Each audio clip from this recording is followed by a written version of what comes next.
Monsieur le secrétaire général des Nations Unies, Madame la doyenne de l'École d'affaires internationales, chère Arancha, Mesdames et Messieurs en vos grades et qualités, Mesdames et Messieurs les professeurs, chères étudiantes, chers étudiants, chers amis. Monsieur le secrétaire général, vous nous faites un très grand honneur et un profond plaisir en acceptant de vous exprimer aujourd'hui devant les étudiantes, les étudiants, les professeurs, les personnels administratifs et tous les amis de Sciences Po. Notre école des affaires internationales, PSIA, est la plus grande école d'affaires internationales du monde. J'ajouterais peut-être aussi la meilleure. C'est Arancha González qui la dirige et elle est à l'origine de votre venue parmi nous. Il y a dans cette école plus de 1500 étudiants représentant plus de 110 pays. Nous atteignions presque le nombre de pays présents à l'ONU. Ce sont eux, ces étudiantes, ces étudiants de PSIA et de Sciences Po, qui dès demain seront chargés des affaires de ce monde. Je sais, Monsieur le secrétaire général, qu'il vous tient à cœur non seulement de leur transmettre des messages, mais aussi de partager avec eux des convictions forgées au cours d'une carrière politique et internationale exceptionnelle. Vous avez été tour à tour ministre, Premier ministre, haut-commissaire des Nations Unies pour les réfugiés et secrétaire général de l'ONU depuis 2017. Monsieur le secrétaire général, le 14 janvier 1993, c'était hier, l'un de vos prédécesseurs, Boutros-Boutros-Ghali, par ailleurs ancien élève de Sciences Po, prenait la parole dans cet amphithéâtre où l'un de mes prédécesseurs, Alain Lancelot, venait de lui remettre le titre de docteur honoris causa. Le discours qu'il a prononcé portait sur l'universalité des droits de l'homme et sur leurs garanties internationales. Répondant implicitement à toutes celles et tous ceux qui mettaient alors en avant des particularismes pour rejeter la conception onusienne des droits de l'homme, Boutros-Boutros-Ghali s'était exprimé ainsi, je le cite. « La démocratie n'est pas un modèle à copier sur certains États, mais un objectif à atteindre pour tous les peuples. Elle est l'expression politique de notre patrimoine commun. Elle est un bien qui doit être partagé par tous. Ainsi, à l'instar des droits de l'homme, elle revêt une dimension universelle. Le monde, mes chers amis, en 2023, notre monde, est bien différent de celui imaginé il y a près de 80 ans par les auteurs de la Charte des Nations Unies. Ce monde, notre monde, est aussi bien différent de celui qui se dessinait après la chute du mur de Berlin, lorsque Boutros-Boutros-Ghali prononçait son discours dans ce même amphithéâtre. L'histoire qui se déroule devant nous, avec ce mélange d'accélération, d'errance, de piétinement et de répétition, nous offre le spectacle inquiétant d'une société internationale tout à la fois mondialisée et fragmentée, prise entre le fracas des désastres et le silence de l'intranquillité. Ce monde semble chercher son chemin entre Charybde et Scylla. Sans trop verser, évidemment, dans le charme du soleil noir de la mélancolie, nul n'ignore qu'en plus des désordres mondiaux et des tragédies qui ont déchiré et raviné le XXe siècle et les débuts du XXIe siècle, nous devons à présent faire face à l'irréversibilité des effets désastreux du changement climatique. L'historien Adam Tooze emploie le terme de polycrise pour définir la situation actuelle qui mélange pandémie, inflation, récession, risque de famine, crise du climat, dette publique. Les réponses apportées jusqu'à présent à ces questions cruciales sont évidemment insatisfaisantes. Monsieur le secrétaire général, vous l'avez d'ailleurs rappelé avec force il y a encore quelques jours, à l'occasion d'une conférence de presse, je vous cite en quelques mots, « Nous nous précipitons vers la catastrophe, les yeux grands ouverts, avec bien trop de gens prêts à tout miser sur des vœux pieux. Les politiques actuelles conduisent le monde vers un réchauffement de plus 2,8 degrés d'ici la fin du siècle. Cela annonce une catastrophe, pourtant la réponse collective est pitoyable. L'émergence brutale et urgente de terribles défis, d'un nouveau régime climatique, pour reprendre l'expression de Bruno Latour, rendent plus indispensable que jamais le renouvellement du multilatéralisme international.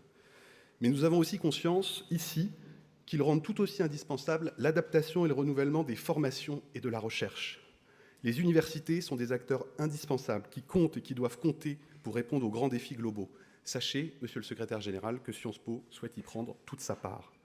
Il ne s'agit pas, évidemment, en matière climatique, d'ajouter ici, de là, quelques cours, mais de repenser profondément et de transformer les disciplines et les savoirs. C'est le rôle des universités de fournir au monde, et notamment à une jeunesse tellement plus lucide et avisée que ses aînés, une formation complète, approfondie, systématique, dans les domaines qui leur permettront de faire face aux grands enjeux du monde contemporain. Il n'est pas vrai que les catastrophes suffisent en elles-mêmes à capter les esprits. Il faut des médiations intellectuelles, expérimentales, artistiques, Il faut des femmes et des hommes qui cherchent à les comprendre, à penser notre temps, afin de transformer un péril en une occasion de changements radicaux. Le savoir scientifique demeure à cet égard, contrairement aux élucubrations des groupes complotistes, l'une des langues universelles, communes entre les nations. De ce point de vue, la récente décision que vous avez prise de vous adjoindre un conseil consultatif scientifique doit être vivement saluée et soutenue. Sciences Po est d'ailleurs fière d'apporter sa pierre à cet édifice et de travailler en partenariat avec vos équipes et avec l'International Science Council à l'élaboration d'une future gouvernance internationale de la science. Mais nous travaillons aussi à protéger et à développer le principe fondamental de liberté académique. Nous le disons haut et fort, Monsieur le Secrétaire général, la liberté académique est menacée partout dans le monde.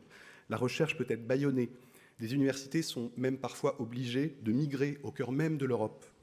Et nous savons que l'ONU saura répondre à ce défi qui mine le fondement même de nos démocraties. Enfin, l'ancien haut-commissaire aux réfugiés que vous êtes doit savoir qu'à Sciences Po, nous accueillons près de 100 réfugiés étudiants ainsi que des enseignants en exil et que nous ouvrirons prochainement une maison de la liberté académique qui se définira comme un refuge pour eux.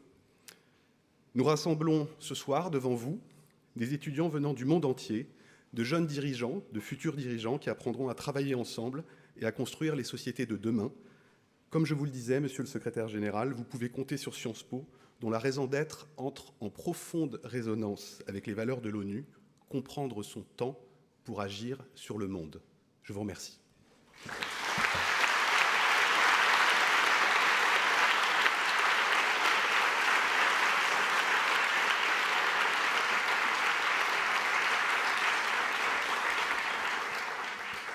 Et puisqu'il y a cet écho entre Sciences Po et l'ONU, je souhaite vous remettre la médaille de Sciences Po, la médaille de nos 150 ans, avec l'effigie de notre fondateur, Émile Boutmy, qui a donné son nom à cet amphithéâtre. Monsieur le Secrétaire général, au nom de toutes les communautés de Sciences Po, veuillez recevoir cette médaille.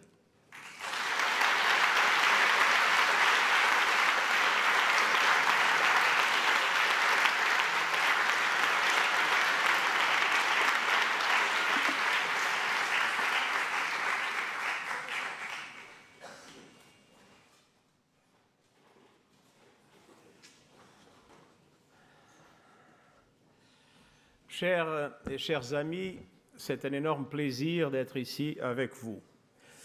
Je me sens revenir à mes origines. Quand j'étais étudiant, je pensais que je deviendrais professeur d'université et investigateur, pas en Sciences Po, mais en physique. Mais mon travail de volontaire dans les bidonvilles de Lisbonne, à ce moment-là, il y avait des bidonvilles dans une situation de dictature dont vous avez entendu parler, et après, la révolution des œillets m'ont fait changer le cap. Je ne sais pas si j'ai pris une bonne décision ou pas. En tout cas, c'est toujours un énorme plaisir de revenir à mes origines d'étudiant et de professeur à l'université. Et je suis naturellement très heureux de me joindre à vous pour un échange sans détour sur l'état de notre monde. Vous le savez, la situation internationale a rarement été aussi sombre.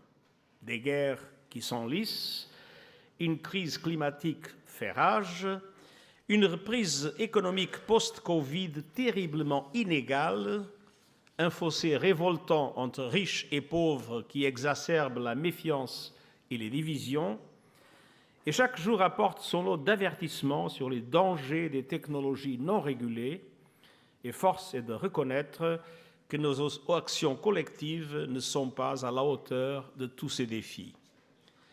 La coopération et les normes internationales sont aujourd'hui affaiblies, les droits de l'homme violés, et les institutions et mécanismes multilatéraux ne sont plus adaptés à notre monde. Comment pourrait-il en être autrement? L'essentiel de ces cadres multilatéraux, qu'il s'agisse du Conseil de sécurité ou des institutions de Bretton Woods, qu'on a discuté ce matin, l'essentiel de ces cadres a été bâti au lendemain de la Seconde Guerre mondiale et reflète les rapports de force politiques et économiques de l'époque. Un quart à peine des États membres d'aujourd'hui étaient présents à la création de ces institutions. près de 80 ans plus tard, notre monde est aujourd'hui très différent. Et les institutions internationales doivent être à son image. Elles doivent représenter tous les peuples, tous les continents, toutes les économies, et le multilatéralisme doit se réinventer de fond en comble. Il en va de la confiance et de la survie même de la coopération internationale. Car aujourd'hui, cette confiance fait cruellement défaut et notre monde est de plus en plus fracturé. Les pays en développement souffrent et, une fois de plus, les plus vulnérables paient le prix le plus fort. Nous devons renverser la vapeur, reconstruire des ponts et réformer notre action collective sur tous les fronts. La finance internationale, le climat, la paix et la sécurité, ou encore les nouvelles technologies. Tout d'abord, en matière de financement du développement. À mi-chemin de l'échéance de 2030 pour les objectifs de développement durable, le monde fait marche arrière. L'architecture financière mondiale est non seulement dépassée et inefficace, elle est structurellement injuste pour les pays en développement. Un exemple parmi d'autres. L'année dernière, le Fonds monétaire international a alloué plus de 600 milliards d'euros en droits de tirage spéciaux pour accroître les liquidités en cas de crise. Les pays de l'Union européenne, avec 447 millions d'habitants, ont reçu près de 150 milliards d'euros. Pendant ce temps-là, l'Afrique, dont la population avec plus de 1,3 milliard de personnes est 3 fois plus importante, n'a reçu que 31 milliards. C'est conforme aux règles actuelles d'attribution de droits de tirage spéciaux et de fonctionnement du Fonds monétaire international. Mais il faut reconnaître que c'est profondément immoral. Cela accroît les inégalités et nourrit la méfiance entre le Nord et le Sud, je dirais même entre l'Ouest et le Sud, entre les pays développés et les pays en développement. Et le fossé économique et social risque de se transformer en une fragmentation politique. Nous devons agir avant qu'il ne soit trop tard. Nous devons réformer les institutions financières internationales en profondeur afin qu'elles soient au service de tous. C'est le message que j'ai porté au sommet d'aujourd'hui et c'est la feuille de route que j'ai présentée la semaine dernière pour une architecture financière mondiale capable de remplir son rôle de filet de sécurité globale, un rôle qu'elle n'a pas été capable de remplir pendant la période du Covid-19. Bien sûr, cela ne se fera pas du jour au lendemain, mais nous pouvons d'ores et déjà prendre des mesures urgentes pour répondre aux besoins des pays en développement. Le plan de relance des objectifs de développement durable des Nations Unies propose des mesures concrètes. Les dirigeants des pays développés peuvent dès aujourd'hui mettre en place un mécanisme efficace d'allègement de la dette. Le mécanisme qui existe a déjà fait preuve qu'il ne fonctionne pas effectivement.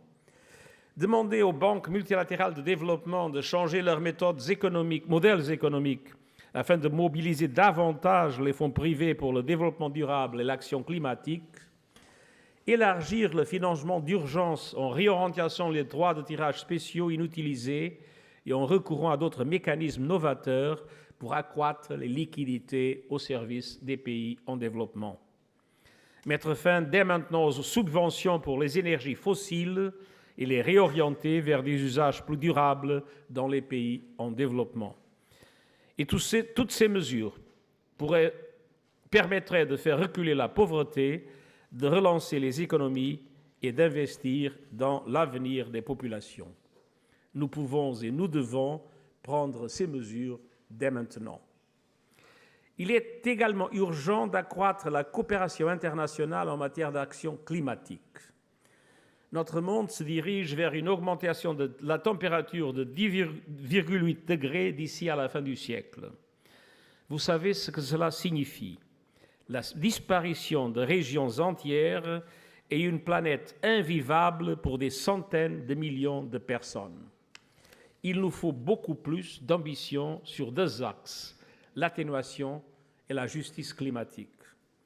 Il est encore possible de limiter l'augmentation de la température mondiale à 1,5 degré, mais à condition de réduire les émissions de gaz à effet de serre de 45% d'ici à 2030. Malheureusement, elles sont encore en train de croître. Et c'est pourquoi j'ai proposé un pacte de solidarité climatique afin que les grands émetteurs fournissent des efforts supplémentaires pour réduire leurs émissions et pour que les pays les plus riches soutiennent les économies émergentes dans cette voie du point de vue financier et technologique. Et j'ai également présenté un programme d'accélération pour intensifier ces efforts.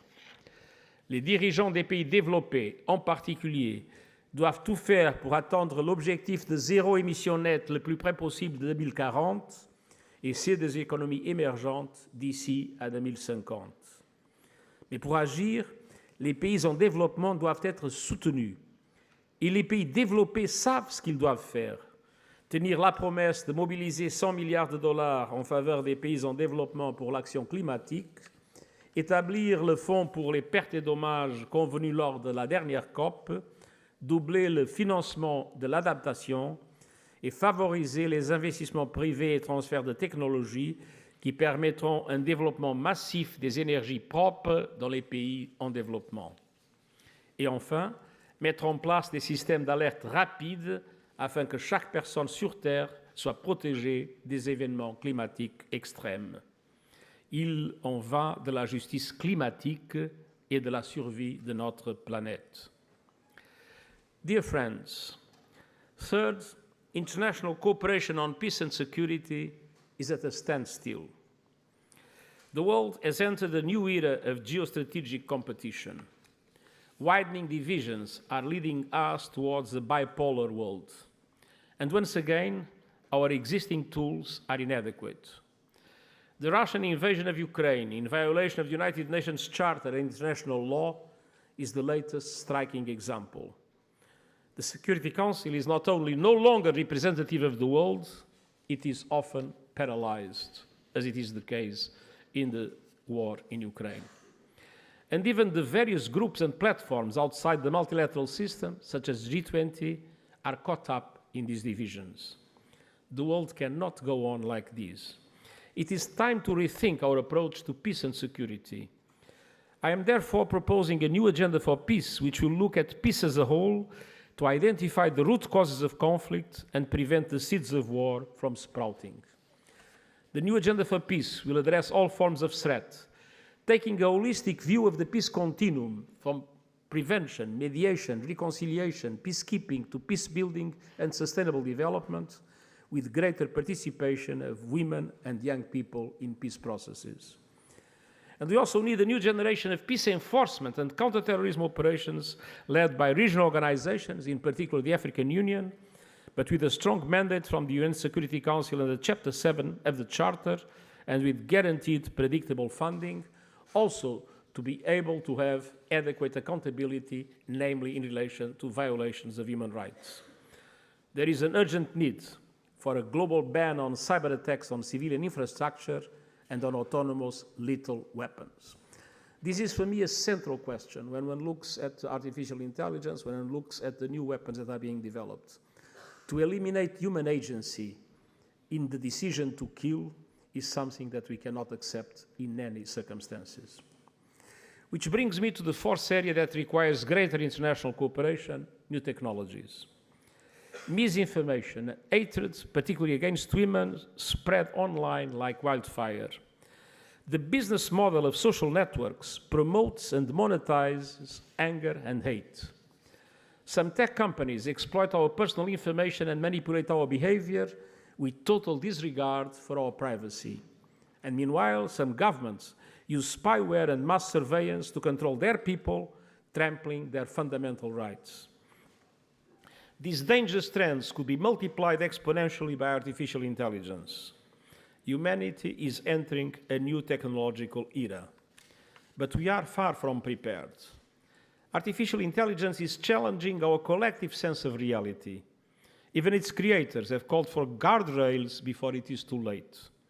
But we don't have the beginning of global digital governance. That is why I called for a global digital compact, bringing together governments, regional organizations, the private sector, the academia, and civil society together. And I will also appoint, in the next 2 weeks, a high-level advisory group on artificial intelligence. I'm open to any initiative by member states to create an international agency for artificial intelligence which could take inspiration from the International Atomic Energy Agency. That would be an institution able to concentrate on one hand knowledge, deep knowledge about artificial intelligence and its developments, and at the same time to have the kind of monitoring mechanisms that would be necessary to avoid the worst consequences of artificial intelligence. Dear friends, as you can see, this is not a time for tinkering on half measures. This is a time for transformation. Transformation rooted in solidarity and respect for human rights and human dignity. Thanks to Sciences Po, you are preparing to take up these challenges. Some of you are already working and may realize how difficult it can be to shake up the status quo. I urge you never to give up. Never abandon the ideals of mutual understanding, cooperation, and a sense of the common good. And allow me a personal observation.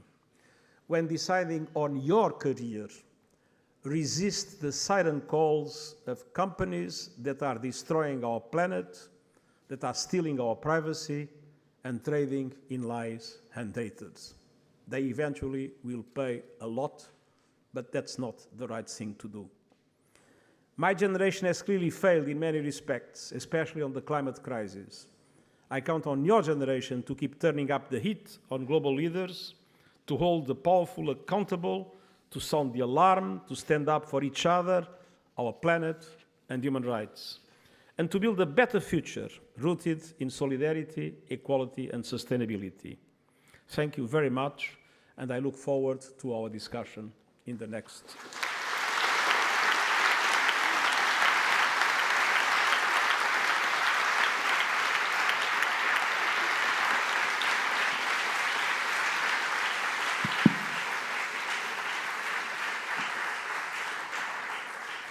Well, it's always, thank you very much, Secretary General. It's always a bit intimidating to moderate a debate between your former boss and your current students, but we're going to try. Let me, before we do that, recognize a few people in this room that deserve a special recognition for what they represent for multilateral cooperation and for the affiliation with the UN.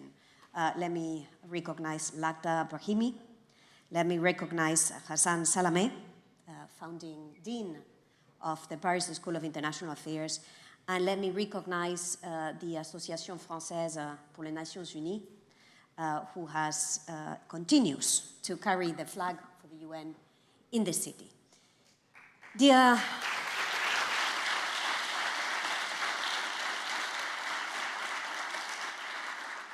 students, this is your turn. So, mic to the right and to the left. You know the rules of the game. There are no good questions or bad questions, no bad answers or good answers. There are questions and answers. So, questions to you. That you don't not only ask questions, but tell me your opinions and what you think we are not doing well and should do better, and whatever you can contribute for us to be able to do the right thing.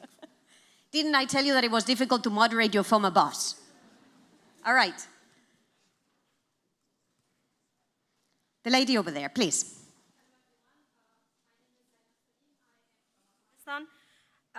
Thank you for the session, Mr. Guterres. I would like to ask you this question on the session you had in Doha on Afghanistan with the international community present in Doha.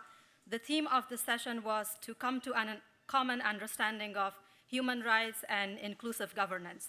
My question to you is, do you believe there is no common understanding of human rights, while the human rights should be universal for Afghan people? That's one. Second is, when we are talking about Afghanistan, why are we excluding the de facto Taliban? Because the common understanding should be with the Taliban, not among the member states. Thank you. Thank you. Thank you very much. First, what I did was to convey all the envoys of different countries that are dealing with the Afghan question to be together, which means the P5, with the divisions that we know exist, China, Russia, the UK, France, and the US were there, the neighboring countries, all of them, and a number of other countries that are particularly committed in relation to the situation in Afghanistan. What is the important thing that we managed to reach as a common understanding was that there are 4 points in which we all agree. First point, the situation of violation of human rights, and in particular, the human rights of women and girls. Women in relation to work, girls in relation to school attendance. This question is a vital question. We are looking into an apartheid, a gender apartheid in the Afghan society that is totally intolerable. And there was an agreement by everybody on this question. Second question, the need for the government to be inclusive. The Taliban are essentially a Pashtun movement, but we have other important ethnic groups in Afghanistan. You have the Hazaras, you have the Uzbeks, you have the Tajiks, and eventually others. And it is important that the institutions of the country reflect the diverse composition of the society. Third point of agreement is that we cannot accept Afghanistan to be the springboard for terrorist activities outside Afghanistan. And, by the way, also inside Afghanistan. And we are seeing that both Daesh and Al-Qaeda are growing in strength inside Afghanistan, which is, of course, a major threat for the region and globally a major threat for everybody. We all agreed that that was also relevant. And finally, and last point, the question related to drugs and the drug production, drug trafficking, and all the risks that this represents, in particular to neighboring countries. So everybody agreed on this. We took note that there are different priorities of the different countries. For the neighboring countries, of course, the most important things are related to the stability of the country and to the economic, when I mean stability, economic possibilities of the country and to the security situation in relation to terrorism. For European countries that were present, the most important priority was the human rights dimension, and especially the human rights in relation to women and girls. But we all agreed that even having different priorities, all in our contact with the Taliban should be putting emphasis on the 4 points that I have mentioned. So this is why I believe the meeting was positive. Why the Taliban were not invited, and why other people were not invited. Many women groups wanted also to be invited, because this was the first time we were together. And we believed that it was important first to come to some kind of understanding at the level of the international community. I hope that in future meetings it will be possible to have a way to have a dialogue with the Taliban and a way to have a dialogue with areas of the civil society that are crucial, and namely related to the women's movement, both inside the country and outside the country. And I hope that it will be possible to move in that direction. But having said so, I would be lying to you if I would say that I am very optimistic. I'm not.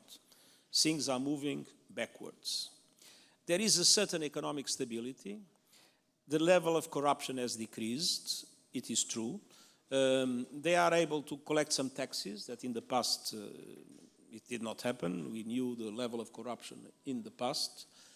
But from all the 4 areas that I mentioned that are a concern of us all, we are not moving positively, we are moving backwards. There is probably some reduction in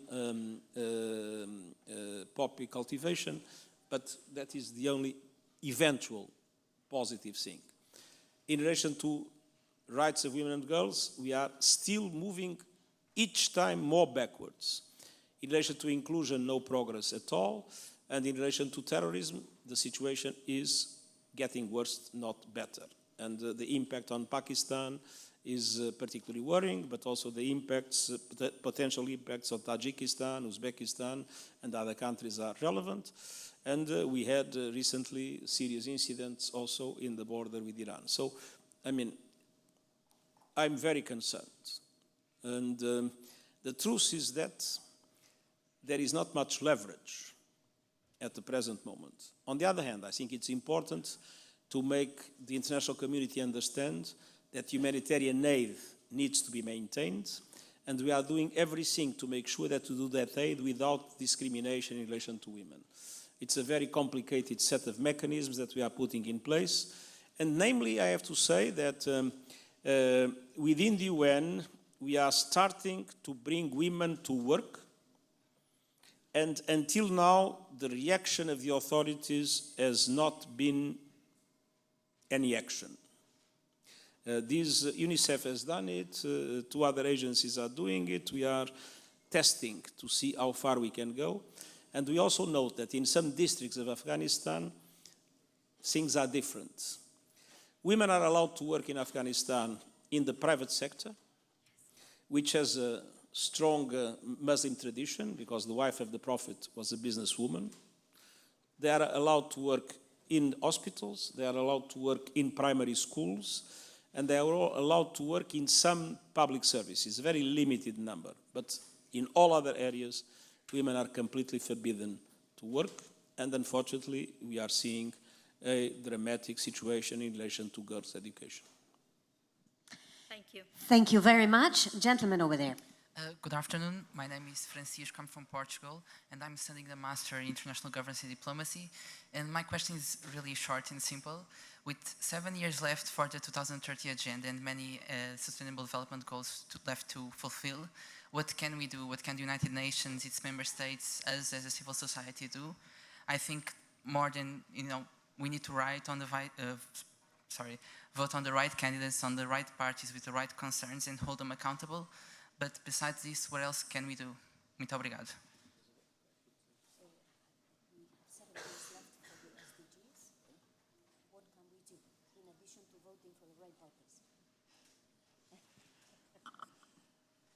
Well, the SDGs, most of them are moving backwards. And I would say that there are national responsibilities on these. We have many countries where human rights are violated. We have many countries where governance is not good. We have many countries where corruption is taking its toll. But there is a basic injustice in the way the international financial system works. I'll give 2 or 3 examples. Here in Europe or in the United States, when the COVID emerged, the access to vaccines was easy. Many developing countries had no access to vaccines for a long time, with all the consequences that represents.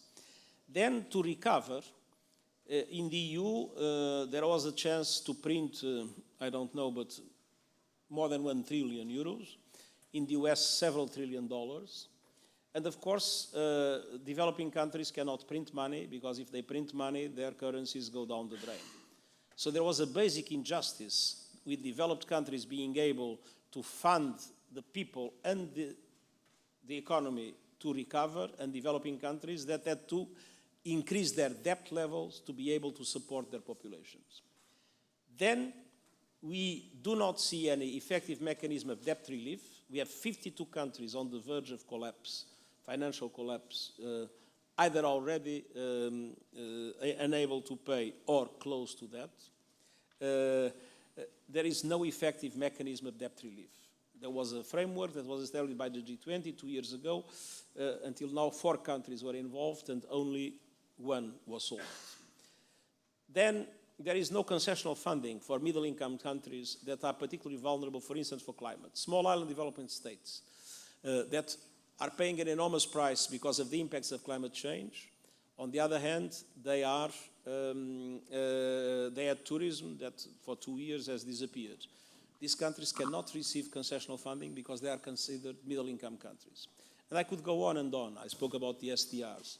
I think what the UN can do, and that's the UN is doing, is being very, very strongly vocal and putting as much pressure as possible. I was today in the Paris conference for that, in order to make sure that there is a clear set of changes in the way the international financial system works to provide to developing countries the liquidity that is necessary for them to be able to have meaningful programs of implementation of the Agenda 2030 to reach the SDGs.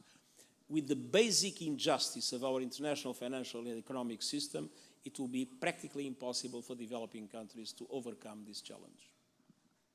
Thank you very much. Gentleman over there. Hello, and thank you, Secretary General, for the opportunity. I'm Andrea from Italy in the Master in International Governance and Diplomacy, and I have a question about your feelings. Do you think that whenever there is some tension between permanent members of the Security Council, now we have Ukraine, but in the future it could be the Asia-Pacific, or whatever really, do you think the UN can still play an impactful role as it is now, or do you think reform in that sense is required? And are you an optimist about this reform, this kind of reform? Until last year, the reform of the Security Council was an absolute taboo. There was a working group of the General Assembly on the reform of the Security Council that would have not a possibility to have written proposals, and there were no papers coming out of it because it was not allowed. It was a clear taboo. Not allowed, there was no consensus to reach it. Now things are changing. Now you have a number of countries, including the United States and Russia and China, that in the General Assembly last September said that they would be in favor, namely of African countries to have permanent members of the Security Council. And for the first time, this working group is working based on documents, and it will produce some kind of report. Having said so, we are still a long way to go. The Security Council was created after the Second World War, as I mentioned, reflecting the power relations at that time. It doesn't reflect at all the present situation. And on the other hand, the veto mechanism, whose objective was to avoid a nuclear war among the superpowers, now is used in all kinds of situations, namely to allow the superpowers to do what, for instance, Russia is doing in Ukraine. So it will not be easy to reform the Security Council, but for the first time, the debate is on the table. But things are changing in the relations between the Security Council and the General Assembly. Now, when someone uses a veto in the Security Council, that country needs to go to the General Assembly and they explain the veto. And I hope that the next step will be to allow the General Assembly to pass a resolution on that fact. So things are changing, but we are not yet there. But, you know, you need to go on pushing for what is something that nobody understands in the world. I mean, it's very difficult to explain in the world that a country can invade another country and then be in the Security Council and veto any resolution about that situation. It is difficult to explain to anyone in the world. Thank you very much. Gentlemen over there, get close to the mic so that the Secretary General can hear. Bonsoir, je suis Romain, étudiant en première année avec le double diplôme de la Sorbonne. Et j'aimerais bien vous poser une question sur la situation démocratique en France et en Europe. En effet, nous avons assisté hier à la dissolution d'une association qui s'appelle les Soulèvements de la Terre, qui est pour but de lutter pour l'écologie en France. Et nous avons aussi pu voir ces derniers mois, lors des manifestations contre la réforme des retraites, de nombreuses violences policières. Et plus globalement, en Europe, on assiste à une montée de la droite et de l'extrême droite. Est-ce que vous pensez qu'aujourd'hui, la démocratie en Europe est en danger ? Je ne dirais pas qu'elle est en danger, parce que je crois à la force des institutions et je crois surtout à la capacité des peuples européens. Mais la démocratie en Europe et un peu partout est en train de faire face à de nouvelles réalités avec des instruments qui ne sont pas préparés par ces réalités. Nous avons des systèmes qui ne s'adaptent pas facilement à ce qui est aujourd'hui la logique de la communication, les innovations technologiques, le rôle des plateformes, surtout dans la divulgation des fausses informations, des discours de la haine, de toutes ces choses-là. Et maintenant, avec l'intelligence artificielle, il y aura la possibilité d'avoir des personnes réelles inventées par l'intelligence artificielle en disant quoi que ce soit sans qu'elles aient aucune participation. Alors, il y a un certain nombre de mécanismes qui, à mon avis, requièrent un nouveau rapport entre les institutions et les populations. C'est-à-dire les mécanismes de rapport. Moi, je suis un grand admirateur d'Habermas. Et une des choses que Habermas référait comme essentielle dans une démocratie moderne, c'était la permanente intercommunication entre la société politique et la société civile, et le fait que cette intercommunication aurait une importance réelle dans la prise de décision.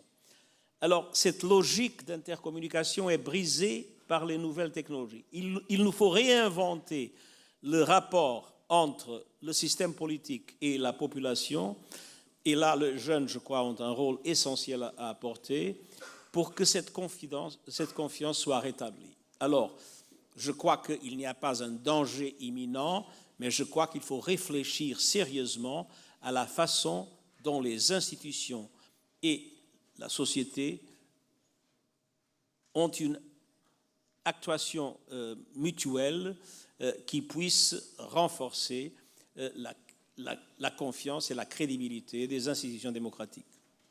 Merci beaucoup. Gentleman over there. Bonjour, merci pour cette conférence, Monsieur le Secrétaire Général. J'avais une question, puisque vous avez dit donc, dans votre propos introductif que nous dirigeons vers un réchauffement climatique de 2,8 degrés. Bon, il y a beaucoup de débats chez les économistes, décroissance, économie verte. Néanmoins, il y a un débat qui commence à émerger, c'est la notion de bien commun ou de commun. Aujourd'hui, ce débat il est très fort au sein des collectivités locales, au sein des milieux académiques. Néanmoins, il semblerait que les organisations internationales, notamment l'ONU, pêchent en matière de réflexion de la notion de commun. Donc, Monsieur le Secrétaire Général, justement, dans ce cadre donc de réflexion sur une reconfiguration de l'économie mondiale, pensez-vous que la notion de bien commun pourrait nous être utile? Et si oui, concrètement, comment est-ce que l'ONU pourrait réfléchir à la réflexion? Je crois qu'il faut introduire dans notre discours et dans notre action la notion de bien public global, common public goods, global public goods. Je crois que ça correspond à ce que vous avez dit. Ce que nous manquons, ce sont les mécanismes de gouvernance face à ces biens communs. Et pour moi, l'aspect essentiel, c'est comment est-ce que nous allons, dans le cadre des institutions multilatérales, créer des mécanismes de gouvernance face à ces biens communs. C'est l'objectif des rapports que nous sommes maintenant en train de présenter en préparation du sommet du futur.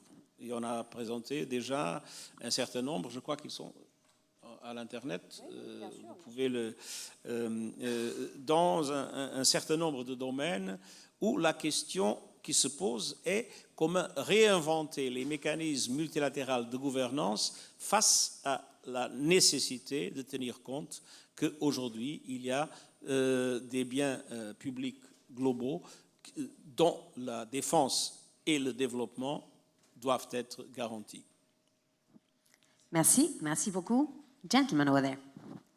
Thank you, Mr. Secretary General. I am Aditya Sharma from India, and I am a master's student at Sionspo. I am reading this question from my phone because I'm super excited, and this question is wordy. So my question is, what are you planning to do about the entry into the UN system, which by design is exclusionary? And I don't even mean the fact that the most populous nation is still outside the UNSC, which still raises other questions of legitimacy. My question revolves more around the fact that most UN agencies are headquartered in Europe and US. The internships often don't pay and require visa sponsorship. The JPOs are sponsored by developed nations only for their nationals. What are we non-Western students supposed to do? Only the cream of the crop can imagine or dream of working in such places. So isn't it inherently unfair? How do you plan to transform, as you said, this system? So the unfairness of UN agencies only being in Europe or in the US, JPOs only financed by rich countries, so the unfairness of the UN system, not just membership of the UN Security Council, but the unfairness of the UN system. Ça, c'est une question clé. Je ne parle pas français. Well, that is a central question. The UN was created after the Second World War. Most of the developing countries at the time were not yet independent. And so, and the UN was created essentially by the winners of the Second World War, but China at the time was still the Chiang Kai-shek China, so with very little influence. Russia, with the Soviet Union of the time, to a certain extent, put itself in a relative corner, no? And it was essentially the US, the UK, and France, but the US and UK predominantly, that created the institution. And so the institution was born with a strong Anglo-Saxonic predominance and a strong predominance of developed countries.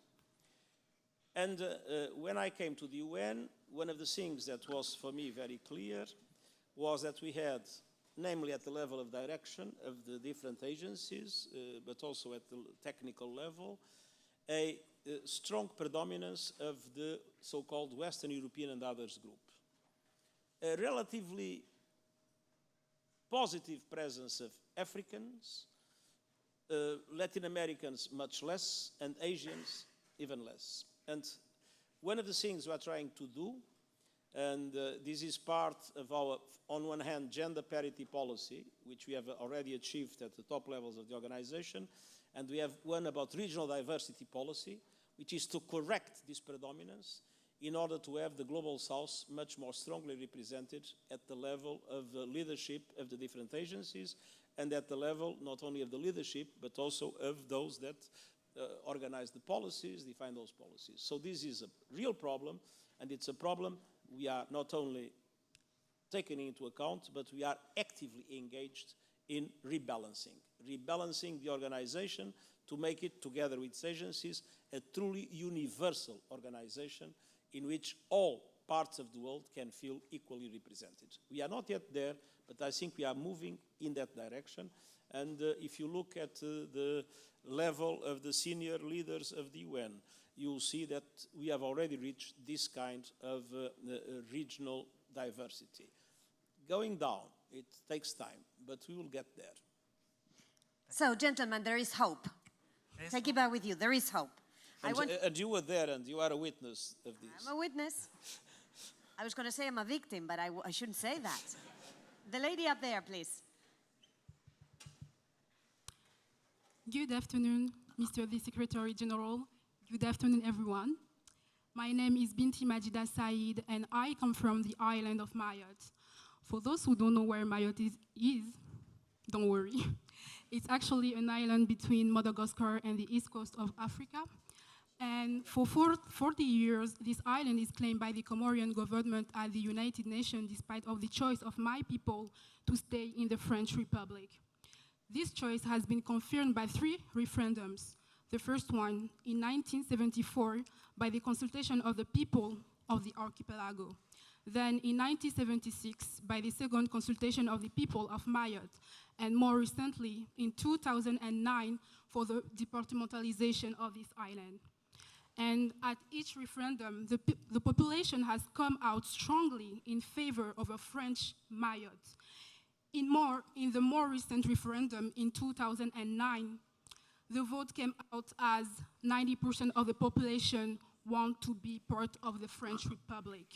So my question is, Mr. the General Secretary, why the United Nations, in regarding of the right of the free determination laid out in the Declaration on the Granting of Independence to Colonized Countries and Peoples, is slow to recognize the status of the island of Mayotte as a French overseas department, which is obviously, as Abraham Lincoln said, a choice of governance by the people and for the people since 1974. And how can we, the young generation of Maori and Comorian, because actually I'm the first people from Mayotte to be graduated from Sciences Po, can we reach a consensus on the international scene on the status of our countries to regain a healthy regional cooperation between our two countries? Thank you, everyone.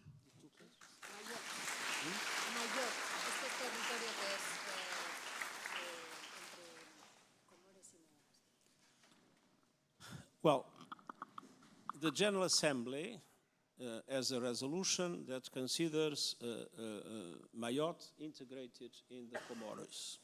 So from the point of view of the United Nations, that integration exists. Of course, the de facto situation is completely different. And obviously, this is a matter that, like others, the Chagos Islands in relation to the United Kingdom and a few others in the world, we have a different situation in relation to what is the General Assembly resolution and the UN position and the de facto situation on the ground. And what the UN, of course, always defends, there is a commission of decolonization that meets regularly and deals with those situations, is of course that there is a dialogue that will be able to guarantee that the will of the people is respected. Merci. Gentleman, oh, sorry. Lady over there. Bonjour à tous, bonjour Monsieur le Secrétaire Général des Nations Unies. Je m'appelle Inès, je suis en première année au campus de Menton de Sciences Po, qui est spécialisé dans la région MENA. Et donc ma question va se poser à peu près sur cette région-là, plus précisément l'Afrique du Nord, et la question du Maroc et du Sahara qui pose problème au niveau de la sécurité et de la paix de la région. Alors le territoire il est classé par l'ONU dans la liste des territoires non autonomes, et il reste pourtant le seul qui ne bénéficie d'aucune puissance administrative. Depuis plusieurs années, on voit que le Maroc travaille afin de trouver une solution qui respecte les propositions de l'ONU, et on peut voir justement plusieurs pays tels que l'Espagne, dont Madame González a été la ministre des Affaires étrangères, supporter l'initiative marocaine et considère que c'est la plus sérieuse, réaliste et crédible des résolutions par rapport aux différends. Ma question est donc la suivante. Pourquoi aujourd'hui le sujet est-il toujours bloqué au niveau des Nations Unies, alors qu'on peut voir qu'énormément de pays commencent à donner leur support justement à cette initiative-là? Voilà. Merci. Le problème n'est pas bloqué par les Nations Unies. Okay. Il est bloqué par ceux qui bloquent. Bon.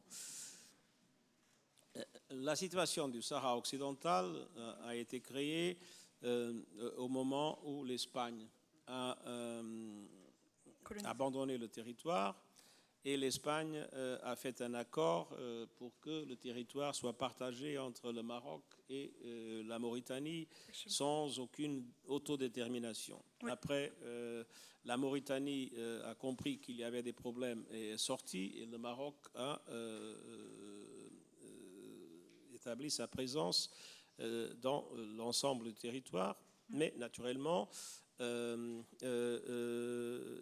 y a le Front Polisario qui aspire à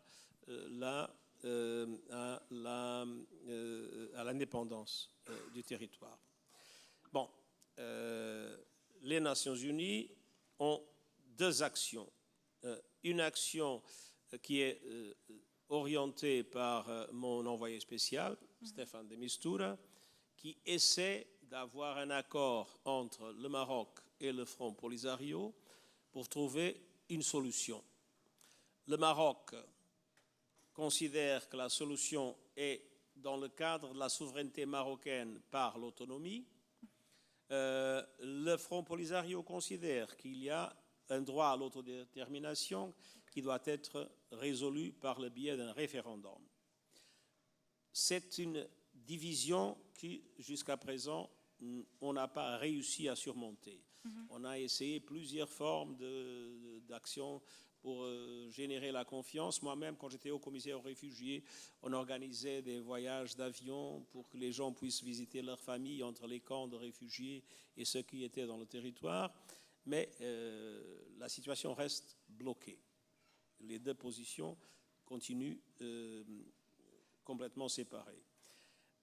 En même temps, le Maroc a établi un mur sur le territoire qui laisse une partie à l'est du territoire sans une présence effective marocaine.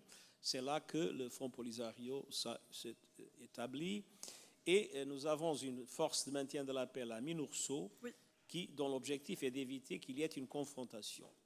Malheureusement, la situation après les incidents de Guerguera s'est compliquée et cette force a de plus en plus de difficultés pour opérer parce qu'il y a des obstacles d'un côté et de l'autre au libre exercice de son mandat. Alors la situation est dangereuse parce qu'il y a un conflit de basse intensité, mais en tout cas un conflit qui se maintient. Il n'y a pas un cessez-le-feu effectif et c'est une préoccupation très grande que nous avons pour éviter notamment une généralisation du conflit. C'est une des situations qui malheureusement reste bloquée et j'espère que ce soit possible de progressivement trouver une façon de rendre les deux positions plus proches. On l'espère aussi. Merci. Merci. Monsieur. Hi, I'm Amir. I'm from the UK, and I'm in my second year of studying international security. And so my question for you is, you mentioned the new agenda for peace, but UN peacekeeping appears to be in a recessionary period, and it's increasingly a move to give operations to regional organizations who would use peace enforcement mandates. So my question for you is there still a future for UN peacekeeping? And what is the role of peace enforcement within this future, both with the UN and with regional organizations? There is a future for UN peacekeeping, but that future should be for peacekeeping. And the problem is that at a certain moment, a number of operations were created by decisions of the Security Council where there is no peace to keep, or where things have evolved in a way that there is no peace to keep. And we have now peacekeeping forces being confronted to situations where you have not only forms of civil conflict among armed groups and governments, but also terrorist organizations operating. And you see, even if we took a number of important decisions in order to improve the operational capacity and not only the protection of civilians' capacity, but the capacity to protect the forces themselves, we have witnessed a number of meaningful casualties in the peacekeeping forces. My position has been very clear that in these situations we need to find an exit strategy, and I hope that this will happen now in Mali, and I'm interested in that exit strategy in the DRC. That must be, of course, orderly and well regulated. And in situations where we have, like the Sahel, terrorist groups that are sometimes more powerful than the armies themselves, I think we need to move not with peacekeeping operations, but with peace enforcing and counterterrorism operations that can be done under the aegis of the African Union, but require an approval under Chapter 7 of the Security Council, and also to have accountability in relation to violations of human rights, and at the same time with guaranteed financing for those operations. Until now, we have not been able to have an agreement of the Security Council on this because of the objections by the American side that, according to what is said, they do not agree that the United Nations should finance African operations. But it is my belief that in several African contexts, we need robust African forces to do effective peace enforcing and counterterrorism. But that is not enough, because that is the security dimension of the problem. But in most of these problems, we have other questions. We have questions of governance that must be inclusive and democratic, human rights that must be respected. You have questions of development, questions of impacts of climate change. So you require a comprehensive strategy in order to address those crises for the populations to be able to live in peace and at the same time have a perspective for future. But my clear opinion today is that peacekeeping operations where there is no peace to keep do not really make much sense. And I'm interested in finding orderly exit strategies in order to be able to replace those peacekeeping forces by other forms more effective to do the job. And this is something that you can imagine. Those troops that are there are under my responsibility. And to see them being killed and having to transmit that to the governments and to the families, I mean, it's something that is very painful. And so I think it's important to do everything possible to reduce that impact, but at the same time, to have a serious discussion on the future of peacekeeping, and that is one of the objectives of the new agenda for peace that we are launching. Thank you. Thank you very much. Balcony, gentleman up there. Mr. Secretary General, I am Nino Marzullo, PhD candidate in Diplomacy and International Cooperations in Italy, and visiting researcher here at CIANSPO. I'm studying the role of the UN in refugee management at the end of World War II, and in connection with my research, I have a question for you. Since you have dealt with the migration flows issue for many years, I would like to ask you what the countries of origin and transit could do today for management of migrations. And in addition, how do countries that welcome migrants could cooperate in order to avoid new tragedies, such as the one that occurred a few days ago in Greece? Thank you. Well, first of all, I am personally convinced that migration is part of the solution and not part of the problems of the world. When I was Prime Minister of Portugal, Portugal has a fertility index that I think now has grown a little bit, but it's probably at 1.30 something. Migration was an extremely important component of the perspectives of development of the country. And I'm proud that when we were in government, we had a policy of systematic legalizing all migrants. We have done a legalization of about 400,000 migrants in a country of 10 million. And I hope that this policy is still maintained. Migration is part of the solution. It doesn't make any sense to have a situation in which, in some countries, you ask people, do you want to have more children? They say no. Do you want to work in the restaurant next door? They say no. Do you want migration? They say no. These three things do not match. So, but the point is, if migration is necessary, then it should be organized. And what we need is a system in order we have an orderly migration with migration opportunities provided and with a system of cooperation between countries of origin, countries of destination, but also countries of transit to make sure that this orderly migration takes place. Without it, what happens is not that migration stops. Migration will not stop. It comes regularly if possible, irregularly if necessary. And the point is that the management of migration is being done by smugglers and traffickers with the worst possible violations of human rights and with a terrible situation both for the migrants themselves and for the states that are unable to control anything. So the solution is very simple, is to recognize that migration, in the history of humankind, migration was always there. And there will be migration, whatever people want, there will be migration. So it's better to do it properly, and it's better to have the courage to recognize that diversity in our societies is a richness, not a threat. Thank you.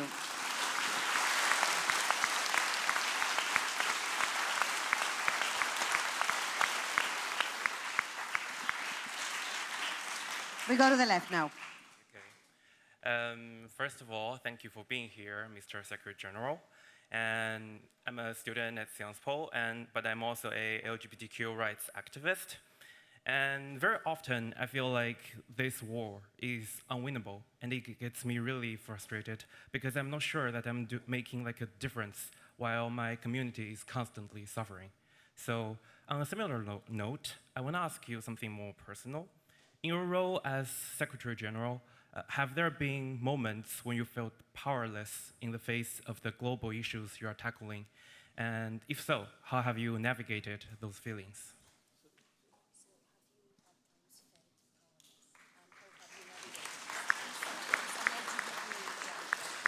Well, there's one thing I can guarantee. There are two things I have not: power and money. The only thing I have is a voice and some convening power. It's not exactly power, but the possibility to bring people together to discuss and sometimes to move forward with some positive things. But real power and money, I have not. That doesn't mean that it's not a very interesting job. I think the capacity to be very clear in relation to some issues that sometimes are not on the table. I'll give you an example. One thing was taboo in the United Nations, was to discuss the Bretton Woods system. This was considered to be a different thing. Now we discuss time and time again the need for reform of the Bretton Woods system. So we need to gain space and to make our voice be heard. And then we discover sometimes when we insist and when we have others echoing, that things that we thought were impossible start to become possible. And so the voice is useful, but the convening power is also important. I'll give you an example. A few days ago, I had my second lunch with the ambassadors of the 8 countries of the Gulf, including Iran, Iraq, and the GCC countries. And we have been slowly starting to discuss, without any public thing, start to discuss how we can move from a situation of traditional confrontation to a situation of cooperation in a certain number of areas to progressively build confidence. The first of these lunches were totally secret. The second was already not secret, but it's not discreet, but not secret. I mean, we can talk about it, there is no problem. So we have some convening power. Another example, climate change. We are able to mobilize the civil society, we are able to mobilize large chunks of the financial sector. We are able to mobilize, until now, with big difficulties in relation to the oil and gas sector, in which we see that they are still largely part of the problem instead of being part of the solution. But we are able to mobilize a number of important actors in order to allow for things to move forward and to create some difficulties to those that are an obstacle for the progress that is needed. So, I mean, this is a reality. If I had the illusion that I would come to the United Nations and be a kind of president of the world, I would be completely stupid. That is nothing to do with it. But to have the humility to understand that without power and without money, if we are coherent with what we say, and if we are able to convene and to relate to all those that matter, there are some useful things that we are able to do. Less than what I would like, but a few. Thank you. Thank you very much.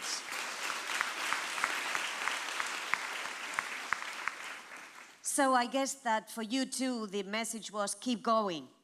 Keep going, okay? Gentleman over there. Bonjour Monsieur le Secrétaire Général, je m'appelle David Haddad.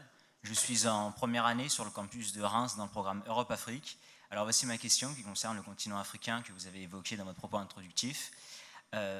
Dans la mesure où la Chine avance ses pions au sein de certains pays africains et puis que la Russie continue avec la milice Wagner, que pourrait faire l'ONU ou que doit faire l'ONU afin de maintenir un équilibre de force, du moins beaucoup moins agressif que ce qui se fait en ce moment par rapport avec la Chine et puis la Russie.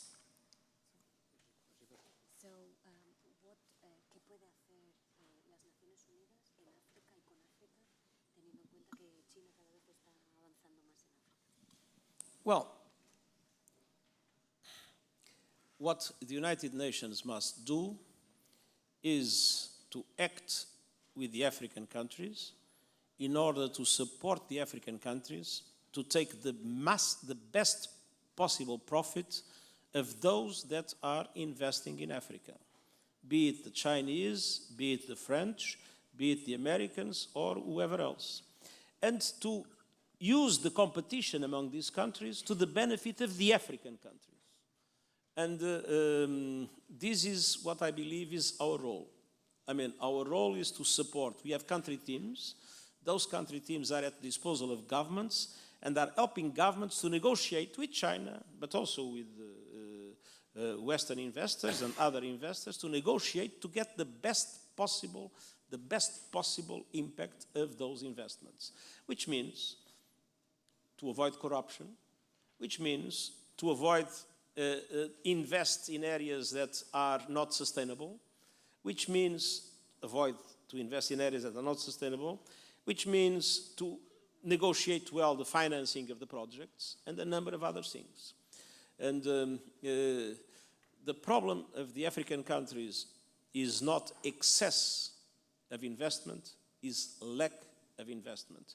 And we need to push all to invest more in Africa, and we need to help the Africans to take profit of those investments and to make them work for the benefit of the African peoples and not from a simple exploitation strategy, which is the strategy of post-colonialism, and it also can be the strategy of new actors if the Africans are not able to protect themselves, and we are there to support them on this.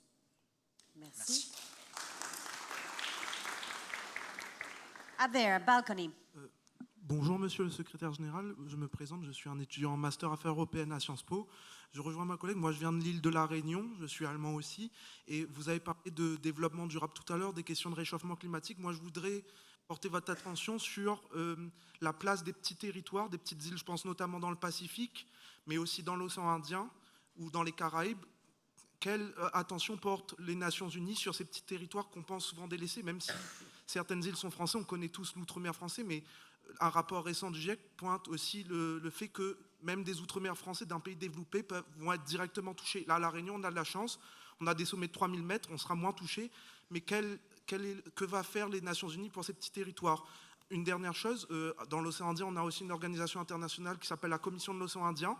J'ai pu parler avec le secrétaire général, M. Velayudam Malrimutu, qui veut lui-même porter cette voix des îles, des petits territoires, aux Nations Unies.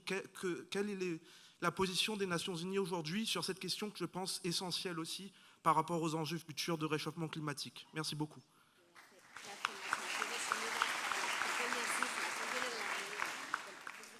Well, one of our priorities has been to support small island developing states.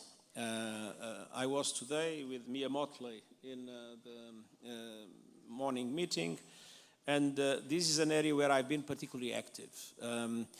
With the Small Island Developing States Organization, there will be a meeting next year in 2024 in Antigua and Barbuda, in which I will be present.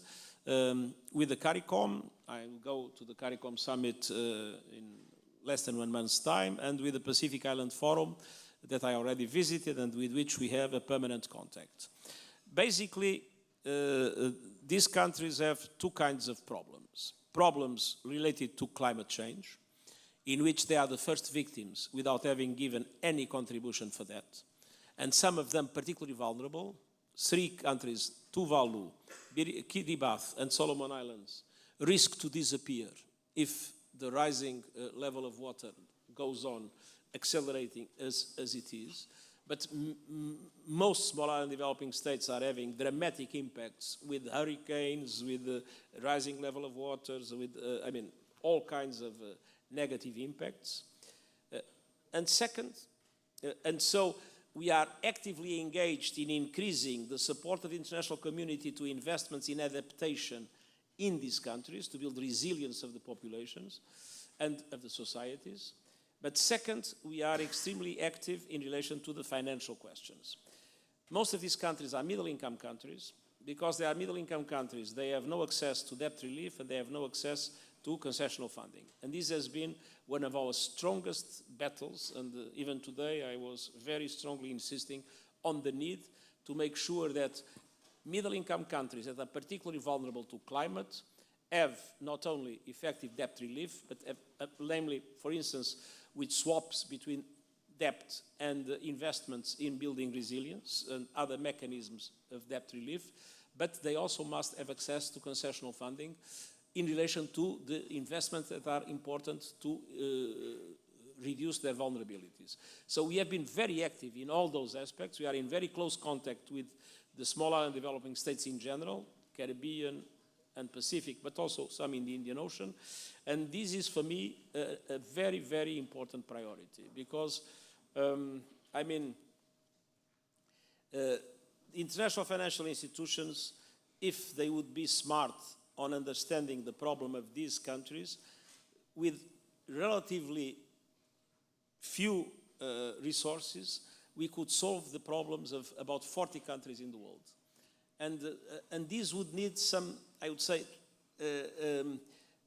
holistic approach to the situation of small island developing states instead of a case-by-case bureaucratic approach in countries that are very small, with small administrations, and projects that are relatively small.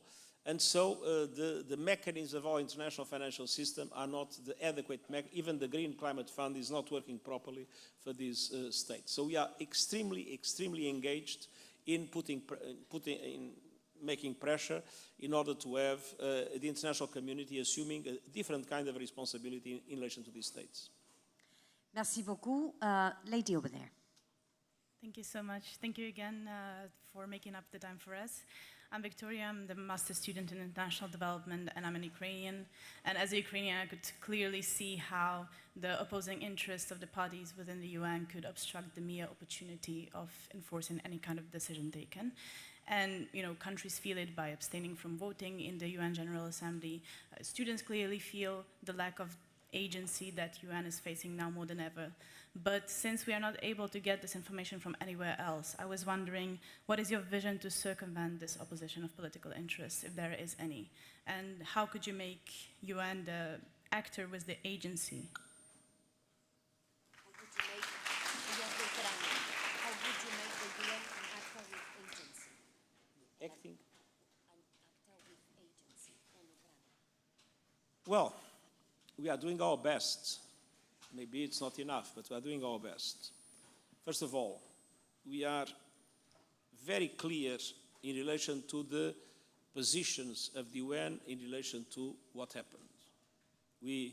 Before any decision of the General Assembly, before any decision of the Security Council, which will not happen because of what the Security Council is, we have clearly stressed that this is an invasion that is against the Charter, that is against international law, and violates a basic principle, which is the territorial integrity of the Ukraine. So our position politically was very clear from the beginning.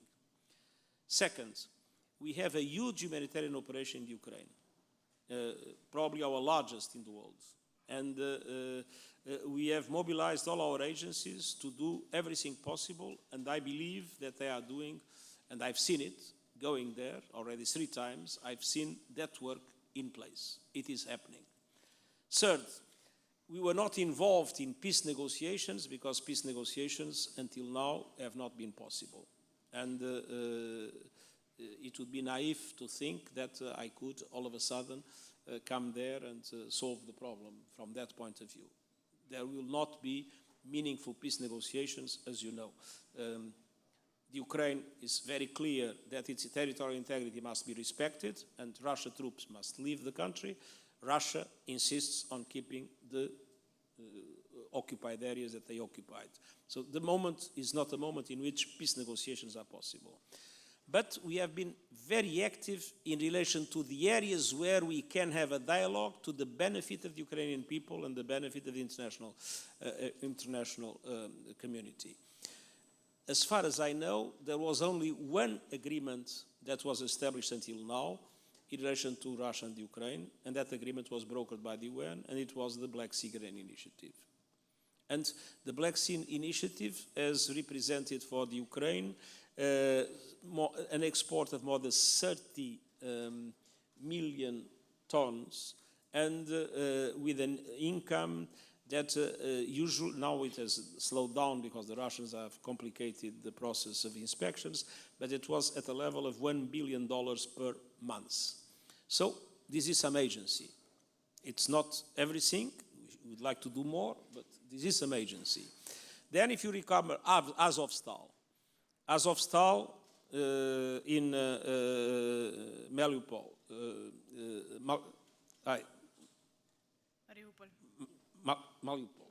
Mariupol. Azovstal, we had civilians in that horrible bunker for a long period. It was not possible to solve the problem. When the two sides accepted that the UN became a broker, we were able to solve the problem of the evacuation of civilians from Azovstal. Civilians. The military were not, because we have no experience and no capacity on that regard. So, I mean, there is some agency. Of course, if I was Ukrainian, I would like much more. But you can be absolutely sure that this is the first line of our priorities. Thank you very much. We are going to take one last question. The Secretary General has been super generous with us, more than 30 minutes plus the time. We're going to take one. Merci beaucoup. Oui, donc bonsoir, Monsieur le Secrétaire Général. Déjà, un grand merci pour tout ce que vous avez dit jusque-là. But it has to be brief. Bien sûr. Brève. Je suis Alexandre Miès, étudiant parisien en 2e année. Bon, ma question va être brève. On parlait un petit peu du rôle que doivent jouer les pays développés dans l'essor économique des pays en développement. Mais est-ce que vous ne pensez pas que ça implique un risque d'infantilisation des pays? Par exemple, vous parliez de l'exploitation des ressources dans les pays africains. Est-ce que ce ne serait pas vraiment de l'infantilisation? Et est-ce que justement la solution simple, ce ne serait pas de apporter une aide que certains pourraient appeler superficielle, mais justement aller à la racine politique des problèmes qui pourrait être plus efficace justement pour cet essor économique, pour régler les problèmes politiques, économiques, sociaux, etc. Je vous remercie.